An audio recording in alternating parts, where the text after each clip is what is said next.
Batman, Batman, Batman, what? Batman, Batman, yeah. Batman, yeah. Batman, yeah. Batman, Batman, hey, Batman, Batman, what? Mr. Never use a gap, man. Yeah. Never turn like a Batman. My man's Blake Griffin is no longer a member of the Detroit Pistons. He is now a member of the Brooklyn Nets. Now, what does this signing actually mean for the Nets and for their championship aspirations? Well, that's exactly what this video is about. But before we go ahead and get into that, you guys already know the vibes. Make sure you guys hit that subscribe button if you haven't, because you know I'm out here begging you for it. Follow me on all these social media platforms if you like what I do. Follow the podcast. The link will be in the description at all times. So with that being said, let's just go ahead and get right into it. Now, before we talk about how this impacts the Brooklyn Nets, let's just talk about the journey of Blake Griffin so far. Now, obviously, he was drafted by the Los Angeles Clippers way back in 2009, and he was spectacular, super athletic, and he's been with that team for a while. He played with, obviously, Chris Paul and DeAndre Jordan. He was coached by Doc Rivers for many years, and back in 2018, the Clippers organization set up this really nice event where they were putting him through like a maze for his contract or whatever. And they were pretty much saying, oh, we want you to spend the rest of your life in a Los Angeles Clipper uniform. But he got traded like a few days after that to the Detroit Pistons in a deal that involved Tobias Harris. So that's kind of messed up, I would say.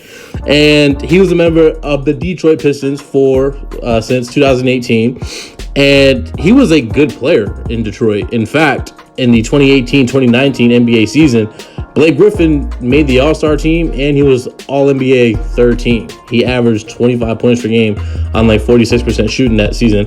The following year, in the 2019-2020 season, he did suffer an injury, only played 18 games. And this season, he's been kind of mid. Let's just keep it real. He's been putting up about 13 points per game on 32% shooting from three. He hasn't even dunked this season yet. He's 31 years of age. Now, he was bought out by the Detroit Pistons, which enabled him to become a free agent, and that's why he's in Brooklyn now.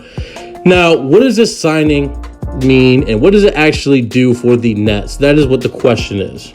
Well, for one, he's probably not going to be starting, and that's a good thing. This adds more depth to the Brooklyn Nets bench, which is what they needed, one of the problems that they had anyway.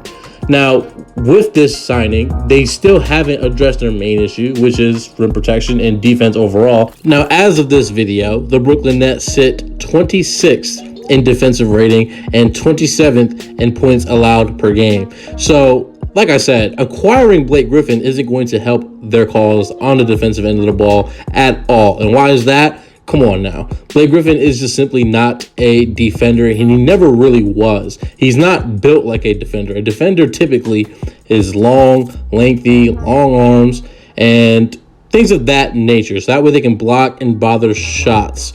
Blake Griffin is neither of these things. He doesn't have long arms, and he's built kind of chunky, kind of big in the chest area. He's very broad. So clearly he's going to be a detriment to the Nets whenever he is on the floor. Now, he is going to be coming off the bench. That will provide some bench scoring because, like I said earlier, the Nets don't have a really great bench at all. Their bench is actually kind of sorry. They're still waiting for Spencer Dinwiddie to come back, who is injured. But, I mean, I guess this sort of fills the scoring hole a little bit, if you will. Now, as far as chemistry is concerned, they definitely will fit well. He played with DeAndre Jordan for many years, so that familiarity is really going to help them. This really does add another lob threat. Now, as I mentioned earlier, he hasn't dunked yet this season, and I'm pretty sure it's mostly because of the injury that he's coming off of. As time goes on, though, I'm pretty sure he'll get his legs back underneath him, and we'll see some dunks. That would be great because obviously DeAndre Jordan and Claxton are already big lob threats. And if Blake Griffin could just go ahead and, get healthy and kind of just get back into the flow of things, he can also be a lob threat. But we'll see where it goes. Obviously, the deal literally just happened, and they haven't even touched the court yet. These are just predictions. Does this make them any more of a favorite to win the championship? No, it doesn't. This is not 2014 Blake Griffin, who was third in MVP voting. This is current Blake Griffin. This Blake Griffin is not going to change your life at all. The Nets should still be favored to come out of the East, but as far as them winning the championship, that is still up in the air. I actually believe the Lakers will still win when AD gets back. But we'll see. It's all fair game. And with that being said, that was just a quick little video about my thoughts on a Blake Griffin move.